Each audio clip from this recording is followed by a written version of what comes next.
Hello, everybody, and welcome to Toku Portal.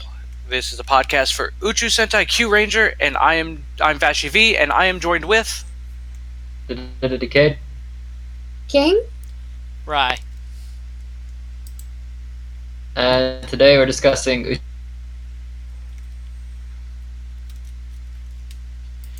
Decade, I think you immediately cut off.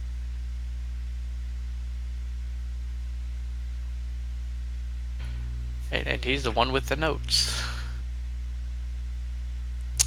So hey, how should we fill the dead air? Okay, well, I'm sure he was gonna just talk about how in the opening we left off with them like seeing Donna and Margay, and then he opens up by just wrecking their shit. In a nutshell, yeah, pretty much. Yeah, that's about the most accurate I could describe this. Like he took out Lucky. The rest of them all get mad about it and try to charge him, and then he just knocks them out in one hit, and so they retreat. What about the Orion thing? What are you referring to? Right before they escaped, Orion blocked an attack meant for Tsurugi, Oh, that's right. and it pierced the shield he made and pierced his stomach. That'll come back into play later. And so Oh. when I saw his shield thing, I was like, "Oh, you're gonna tell me Orion dies? We already know that he gives Eris the Ryukotsu Kyutama and tells her about Lucky. Boy, was I wrong!" Yeah, that was a good misdirection, a little bit. We should probably Yeah, talk about that. Just that entire shut up. Welcome back, Decade. You good? Yay! Okay. That doesn't hurt. Okay, so where did I leave off? You cut off like right away, but we talked about the opening where Donna Margay wrecks their shit and the shield thing with Orion and how he gets shot in the stomach. Okay, awesome. So yeah, then they go back to the ship. In the med bay, Lucky's unconscious. Orion refuses to be treated himself. Raptor reports that there's nothing more to be done for Lucky. Tsurugi considers one option while looking at his Kyutama. Orion leaves the room and notices that he's bleeding heavily from his side. And then we get the opening. Any thoughts, briefly? I like how Orion's trying to be a tough ass. Not that he needs to try, but seriously, there's only so far stubbornness can go, and I really Sorry, Bri, were you gonna? I was waiting for you to finish first. Not really much to say to start off. I mean, I did like Orion, and this was a good precursor for what was to come. So Decade, you probably didn't hear me say this, but I was basically saying like, "Oh, you expect me to believe that Orion dies when we know that he gives Eris the Ryukotsu Kyutama and tells her about Lucky?" And then later we find out, oh, maybe not. But when I saw this scene, like, with that in mind, I was thinking, like, normally that's the sign that that character is going to die. But he time travel, though. And welcome to the start of Don't Fuck with Time Travel, assholes. Like this entire scene, like the setup with it was a good setup considering everything that we knew about the original timeline.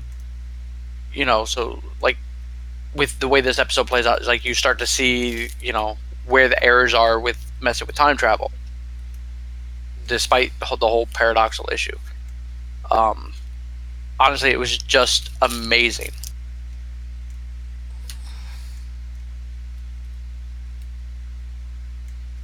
Okay. So yeah, then after the opening, we get the episode title, Space 30, Alright, the Miraculous Kyutama. Orion watches Lucky Tsurugi enters the room. Orion can't believe Tsurugi would use the whole Kyutama's power. Tsurugi says that he needs Lucky in the fight to come. But they're interrupted by advancing Indubi and Kukuruga. Raptor says that they can't escape because the Oriongo is still damaged. So she remains to repair the ship while the others confront Dark Matter. However, Sho tells Orion to stay on the ship because if he dies, history will be drastically changed, and the KyuuRangers will never exist. Thoughts? Like Bashi said, welcome to the problems with time travel. And I know it was probably implied up to this point, but I like that they finally clarified that yes, it was Orion who spread the legend far and wide and why we have this friggin' show. So, nice to have that. And, I liked that we were kind of backed against a lot of corners here. Like, we basically, if Tsurugi goes through whatever he's gonna do, it might affect him in more ways than one. It might be even worse by the fact that we're cornered by Jack Matter. By the way, Denji Green is a really good voice actor for this. He's absolutely killing it, and he's barely been in the show. So yeah, I really like this, and the fight to come was really, really cool. I did love that. So yeah, even Shorampo is telling him like, no, you can't die. Something that I wanted to bring up. The monster that Denji Green is voice acting. What's his name? Does anyone know? Kukuruga? Kokuruga. Anyways, when Don Armage tells him, go after them, he responds with what Balance says, like Gyoza or whatever, however he pronounces it. The Sugoi reverse thing. I thought that was an interesting detail, because why would he say that? Why does Balance say that later on? I think that was a subtle detail for something to come.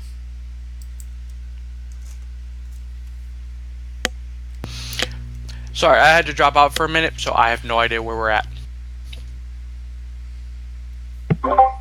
The part right before the fight with Kukuruga. Oh, where Suguri starts developing his plan to save Lucky. Uh-huh. Like, Suguri, it makes sense. That's been basically his personality since he started all this crap. At least once he started wanting to be around Lucky and the rest of the KyuuRangers and actually have them help him. Along with what we know that he basically gave up his immortality to defeat Don Margay the first time, so it makes sense that this would be his route. I mean, his Q-Tom is literally a phoenix. It's what it's designed for, based off what the phoenix is. I did like Don Armage going, you know what, yeah, just go kill them. I don't care anymore, just go kill them. Other than that, I don't have much to say about this thing.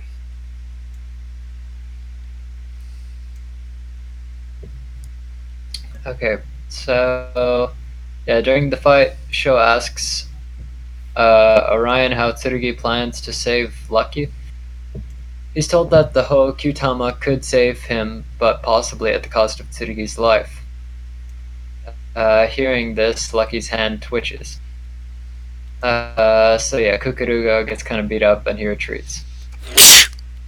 On the ship, Sho and Orion confront Tsurugi.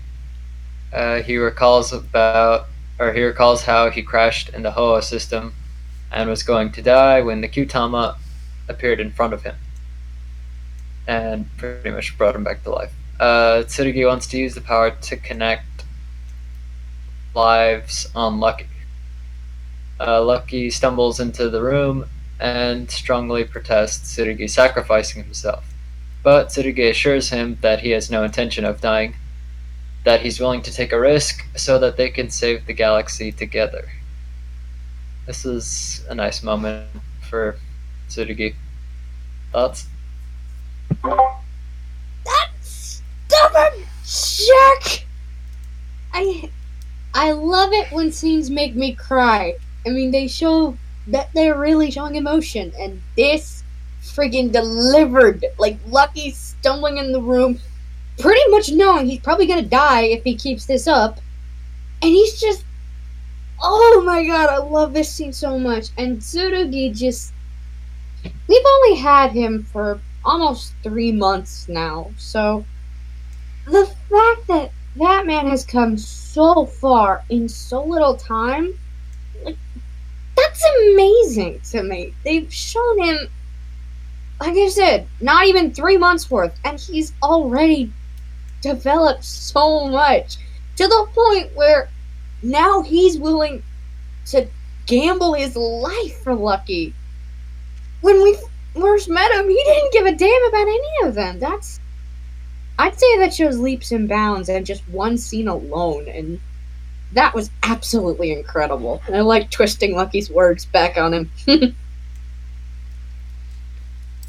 Based on what Tsurugi told us about the past in his flashbacks, this seems like the kind of guy that he was back then.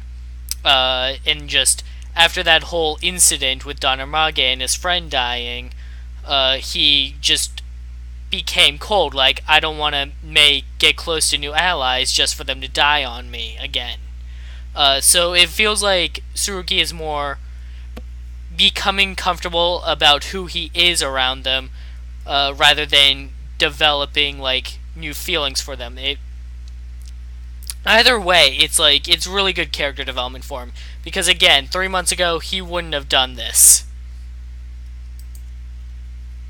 Right, and it's been kind of subtle in the way that they did it too with his character development, because it wasn't all at once. It was a slow progression. Is like, and he didn't, even up until a few episodes, he really didn't seem all on board with actually, being all for helping everybody. I mean, hell, the episode where they literally left to go do this, when Indabi invaded the ship, he was just gonna just stand there and do nothing. So I think Rai's right. Is like, it's not so much that he's developed new feelings for them. It's more of him being comfortable with who he is, based with everything that happened, and coming to terms with it, and understanding that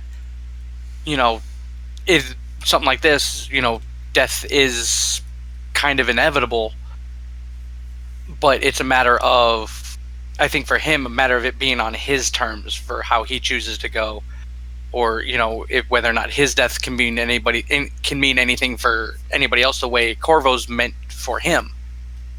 So yeah, it's amazing character development for it, and Lucky's stubbornnness is typical Lucky in terms of him being stubborn, but his mentality behind it also shows development for him too, because 90% of what we see with Lucky is me, whereas in this particular case, it's no, you're not going to sacrifice yourself for me.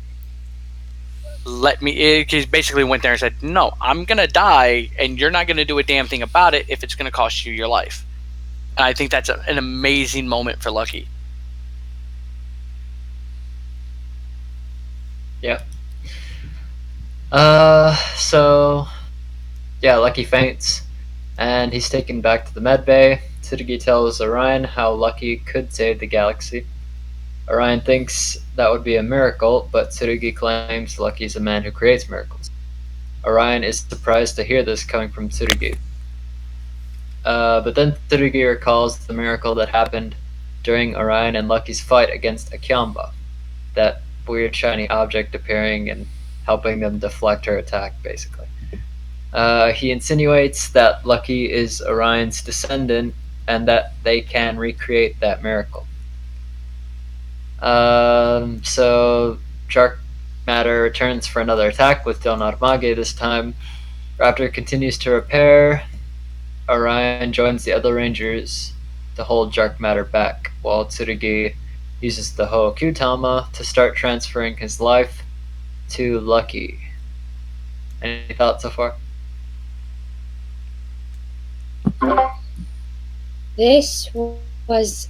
I know there wasn't any fighting in this scene, but it was a good prelude to it. Like, you can feel that tension building. Like, the warriors getting ready for battle, knowing full well it might be their last, despite being heavily injured. Tsurugi just ramping it up with the fact that he might die, but he's going to save Lucky's life. Even Orion, like, he may die, but he's going down fighting. They're going on their own terms, if they do it all. And I think that this was really just a good way to build up a fight that we all knew was going to come sooner or later. In this way, I don't think any of us expected, but it's damn good either way. I actually didn't expect them to be so blunt about Lucky being Orion's descendant. I honestly would thought that was going to be just kind of a subtle detail with the one line that we got last episode. But so I was kind of like off put that they were being like so blunt about it at first. But then when we see the new form later and they tie it into that, that's when I realized like, okay, this isn't so bad. Now I get why they brought it up. As for that, King said some other good stuff that I don't really need to repeat. And I agree with you, right? Like, when they first dropped it into this episode, about with as blatant as it was, that, hey, yeah, Lucky is your descendant. This one was like, huh, wow. It seemed better that it would be, something subtle, like you said, is like that, kind of make the one line and then everything just works itself out as, the story goes on. But with the way the episode itself played out, I'm completely happy with the way they did it. But yeah, it's like, all in all, it's like, this was a great, setup prelude to the battle of, you know what, we may die, but fuck it, this is what we do. It was a great moment. Is like, and it was just awesome.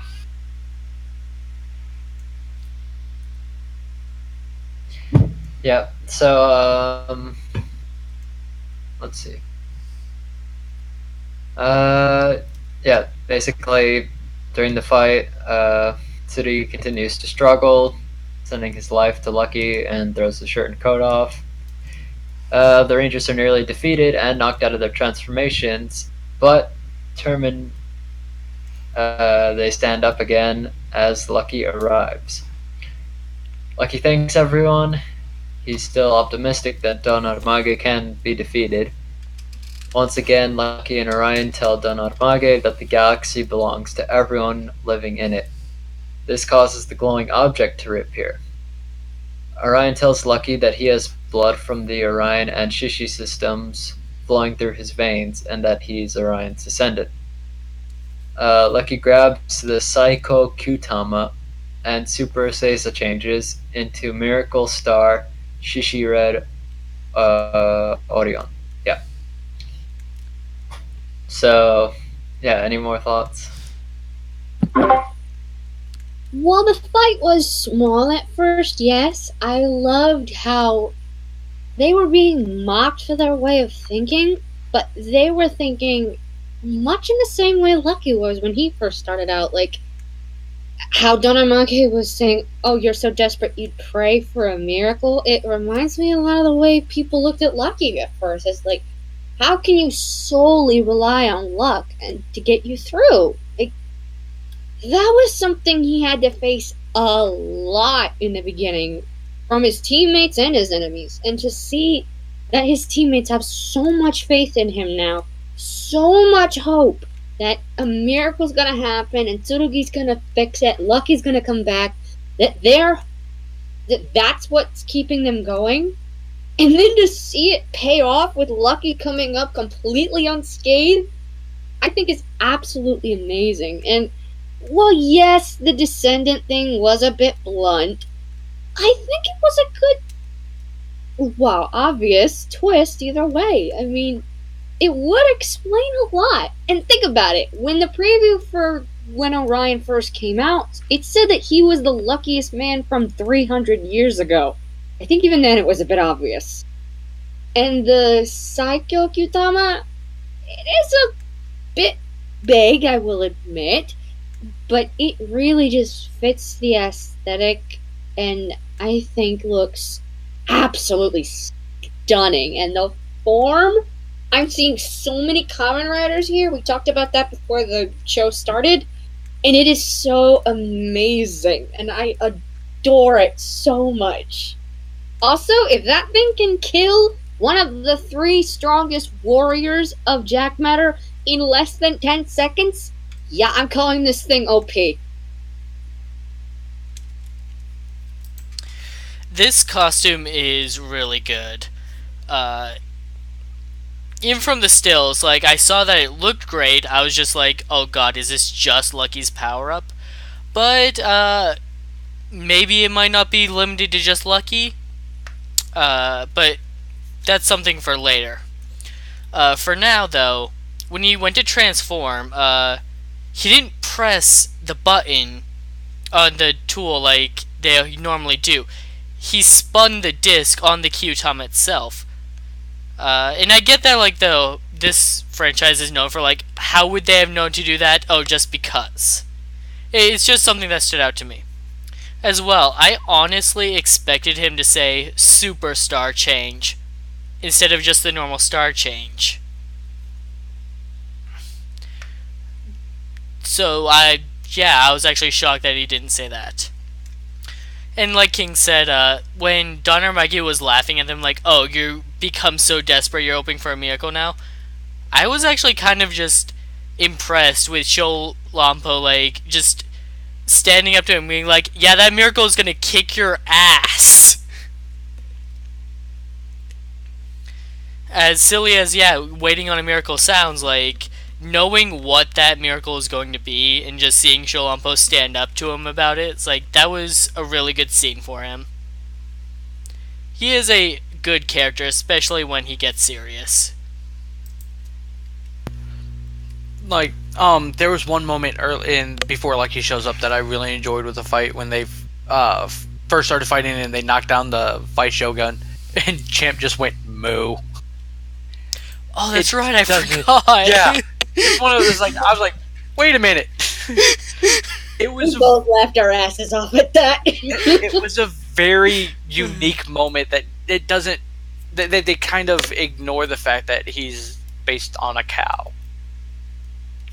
I mean, there's been a few references once with the Kyuutama that whipped him and made him go berserk. And then there was this. Seeing Sho stand up and go, yeah, keep talking, asshole. This shit's about to stop. I love when Sho gets serious. Like, I love it when he's goofing off and shit, which he still does in this episode later on. It's like, but I like serious Sho because he reminds me of Decamaster when he's serious. You know, that just the epitome of badass is just and very quippy. Initially, I hated the setup for this, for what's going to happen in a minute, because I saw spoilers, and you can ask King and Rai, I kind of lost my shit when I read them. To the point where there was a string of expletives and, you know, just random words involving time travel and Lucky and all this. I gotta recant that, because this entire reveal for the form and everything was just fantastic. I love the look of it. Like, I hated it when I saw it in scans, but I have that issue with almost every form I've seen in the scans. But this just looks badass in use. Like, just the way it forms and everything is just completely amazing. The only issue that I've noticed is there is a difference in translations. Because for the version that I saw was the QC for TV Nihon, and it's the when Lucky finally shows up, Orion looks at him and goes, "Do you still feel lucky? Basically, do you got this?"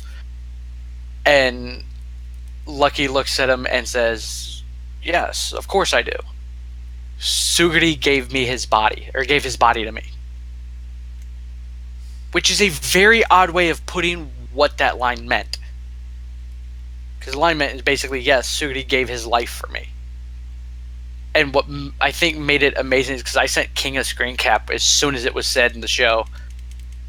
It's literally said when Sugiri's standing there next to Raptor with his shirt off. Which just adds to the aesthetic of that was a really, really weird way to say that. Which, given the translation I saw earlier of Garo being in love with Lucky, just adds to it. Lucky is a very tasty man, apparently. But yeah, it's like the overall use of the suit was awesome. I'm still have the issue with these type of shows where they get the power-ups and immediately know how to use them. Like Bryce said, it's like he doesn't press the button like anything, he just spins the disc. It's like, well, how did he know how to do that? I get there's a bit of like intuition and stuff like that with stuff, but yeah, at least have somebody go, yeah, spin the disc. I would have been happy with that. But all in all, it's like this was just amazing setup to the fight.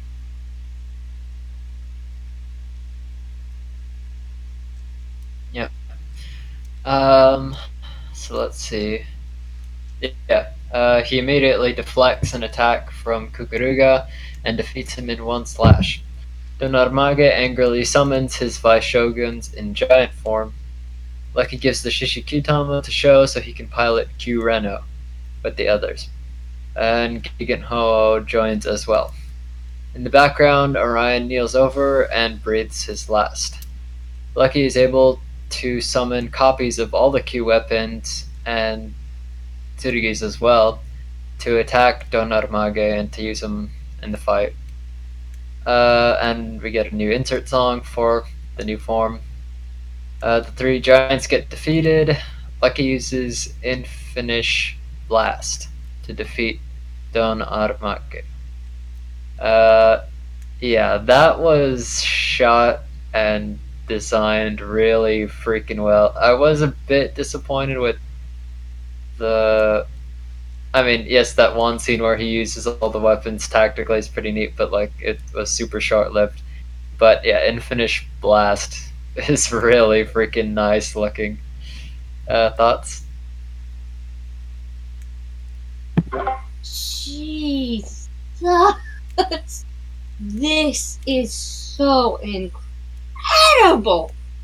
Just, I'll put the mech fights out of the way because that I feel was nice retribution despite the revival thing. And that is gonna bring me to something that I really want to know, but I will leave that for later because this fight is absolutely incredible. Just Lucky zipping around the battlefield like it's nothing. He can open dimensional barriers. He can summon. He's basically Kiwami arms for Sentai. It's awesome, and I love it so much. And I am super excited to see this form again because if my theory is right, it might be more than just Lucky being able to use this form. Because if you look at the Kyutama, it's got like all of the 9 colors, so maybe everybody can use it. I'm hoping.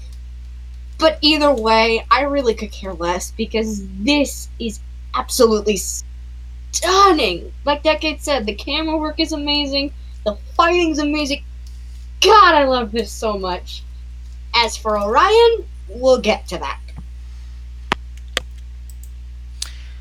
Yeah, when Lucky summons all the different Kyutama weapons, that's very reminiscent of Kamen Rider Gaim, where he had a similar thing with his final form. And his finisher here is just amazing. Like, the way it all comes together. It's something that you have to really see. Like, go look it up if you're not watching this series. It is worth it. this is a good way. This was like kind of like introducing a new member to the team, like their introductory battle, except it's a power up. Like this was one of the most well choreographed fights in this series. And the whole time it has this tone of it of like a final battle, which is very appropriate because Darnamage is like the main antagonist. Like this fight was just fantastic to me. It's like earlier we were equating it to like previous Sentais and whatnot, and for me it was very reminiscent of Shinken Red in the first episode, where it's just show up, whoop some ass, and be done with it. You know, it was like very on point in terms of everything being every movement he made was tactical. I mean, there were a few moments where Don Armage was attacking and he kind of had to dodge, but beyond that, it's like it was very much in control. Lucky was, you know, in control of that entire fight. I enjoyed him seeing and using everybody else's weapons and stuff. I think that could have lasted a little bit longer, but overall, I can't complain. The only issue I have with Lucky's fight is the name of his final attack. Infinish Blast. Not infinite, it's like infinite, but it's ish. It's almost infinite. No, like finish. It's combining infinite with finish. I know, I was making a bad joke. Oh. But yeah, I mean, that's pretty much what it is. And I liked it. It was just amazing. As for the mech fights, it's one of those that literally just was an excuse to have Lucky be the only guy in the fight, which I can accept with the way Lucky's fight went and the fact that we got to have Sho get cut off by everybody else as he starts making his normal joke of, hey, it's like, because when he does it, it's like, look, a dragon got wings. When Raptor joined in with his mech, so when he joined in Q Reno, it's like, look, it's like a lion joined with it starts going off and everybody goes, Lucky. It was like, yes, thank you for cutting him off. That was funny. Other than that, it's like that part was just fairly straightforward.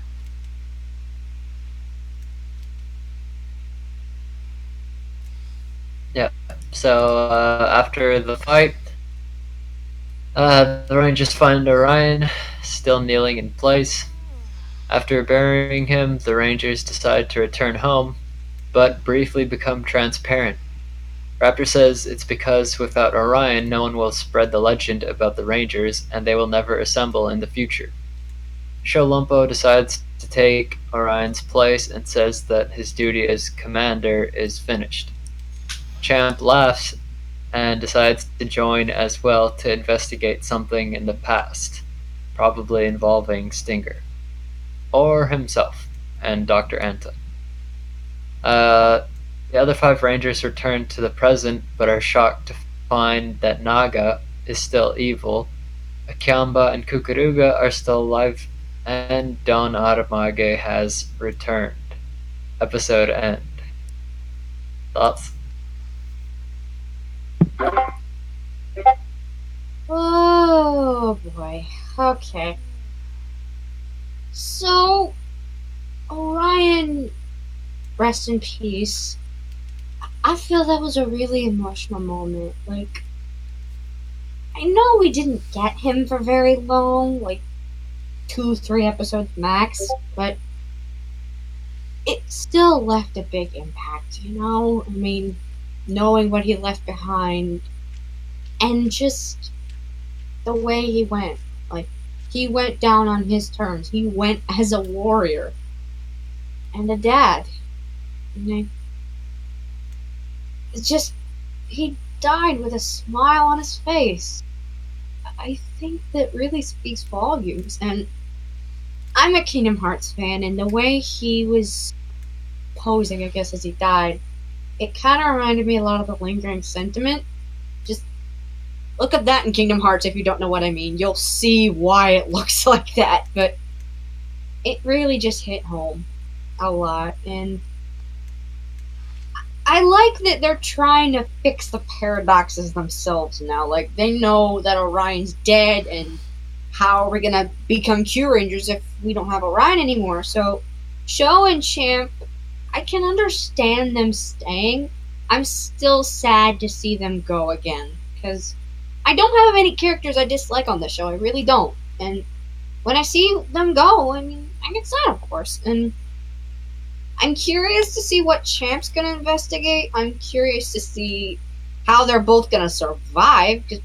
Well, I guess Champ's gonna be okay because he's a robot technically, but Sho, I mean, is it because he's a dragon and dragons really live really, really long times? I don't. In any case, I'm looking forward to when they come back, and I'll wait for that. But this is the point I wanted to bring up. What is the deal with the revival thing and Don Amage? Because the dude's been able to revive his 3 most powerful warriors several times now, and yet he hasn't done that now. Yet, this dude has managed to revive himself, I think, 3 times now? Like, really? I just want to know what his deal is, because he's driving me freaking nuts. Is it like he's descended now or something? Does he have one now? I don't. Oh my god. And seeing Naga like that, this was just such the. This is. Oh my god. What's that phrase when you feel like your emotions just flip on a dime? I can't think of a word right now. Oh my god. Bipolar? Emotional whiplash, that's it. Oh, yeah, that one. All in all, I just absolutely adored this. And oh my god, I'm just trying to cycle through my feelings right now. Oh my god. So with Orion dying, like, I was actually shocked. Like, wait, then who does all that stuff? And then Shorampo volunteered to do it, and I was like, oh, well, that changes things.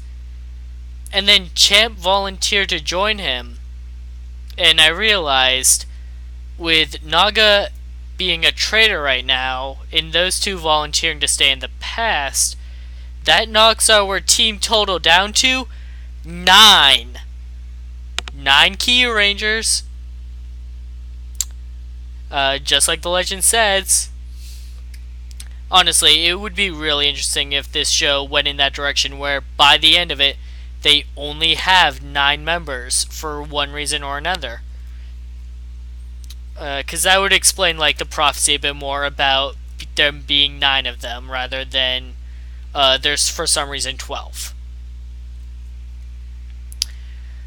As for them going back to the present, they caused like a huge time travel paradox.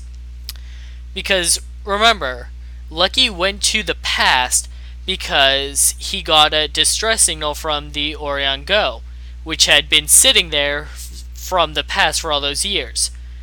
If they brought it back to the present with them though, which means it's not going to be sitting there to give Lucky the signal. And even then, they used up the last of the Tokyo Kyutama's energy to go back, which Lucky had used his future version to go back, so that means that he wouldn't even have that. So that's just a huge clusterfuck of that doesn't make any sense and nothing adds up anymore. But the show itself is probably going to ignore all that, so no use whining about it, probably. When they got back to the present and we saw Naga like on the TV, for a second I thought like, wait, did he replace Don Armage? No, Don Armage is still around. So that just leaves the question of, so is he reviving himself, or is this just someone else calling themselves Don Armage? Like King said, like, what is it? We don't know. It's all Dr. Anton. He's the evil genius. God, which one was Dr. Anton? The one that made Champ. Oh. Fuck off. Like, oh, this random character we brought up a couple of times is the main villain. I think that's all I had to say. As King put in the chat, to answer your question about the whole time travel, wibbly wobbly, timey wimey, it's Doctor Who bullshit, time travel bullshit. This is the theoretical physics is the reason why I hate when they do time travel in movies and shows and stuff like that. Is 9 times out of 10 you run into the paradox, which in this case is, since they brought the ship back to the present, then the ship didn't sit there in the past to rot, which means Lucky could have never gone back to the past. So it just creates a loop that has to happen for any of that to happen, and so it creates problems. So based on with the current timeline, Lucky could have never gone back to do any of that because the ship is no longer sitting rotting because they brought it back because Lucky went back to fix shit by going into the fucked up Orion. So it's an issue. Hey King, do you want to know how long stubbornness will get you through? About 20 minutes. You'll last about 20 minutes because yeah, I was shocked that Orion died. Thank you. You're welcome. I knew somebody would appreciate that. Because, like you said, Rye, is like it becomes the issue of we all knew that Orion went and did this, and spread the legend and all that. So it came down to, well, fuck.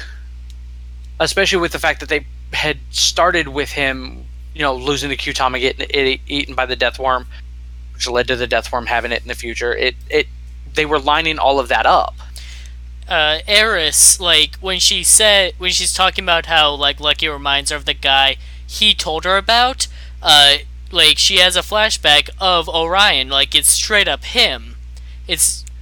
I guess I didn't actually go back and check, but it was definitely a human face. It wasn't Shorampo.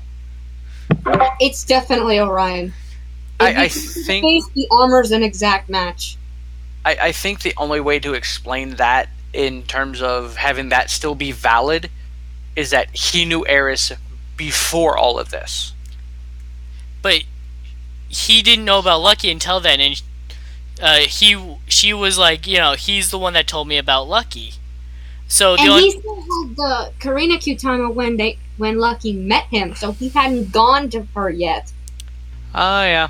So the only way that makes sense, the only way that makes sense is if we created a new timeline where that flashback occurs differently for Shorampo. Yeah. Goddamn time travel. What? More confusing than the Cell Saga of Dragon Ball Z. Yes, it is.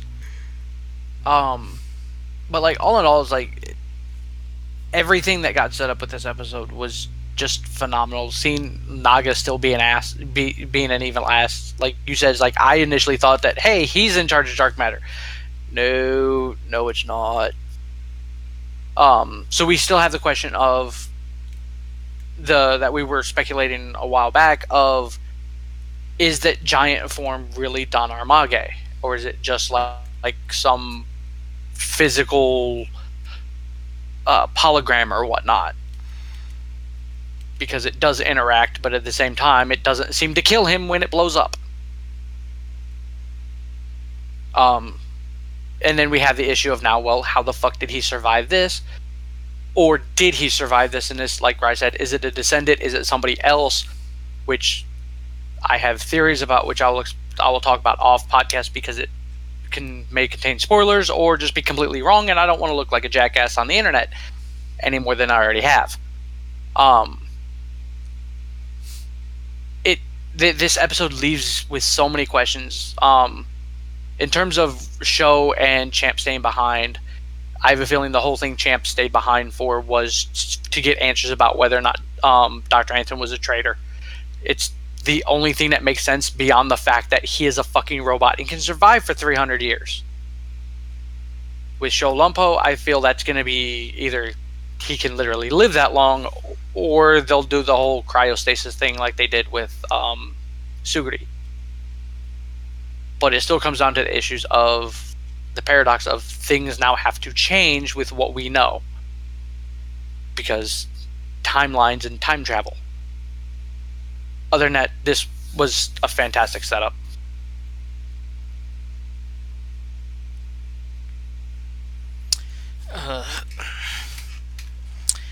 That wraps up the episode. Final thoughts? Decade?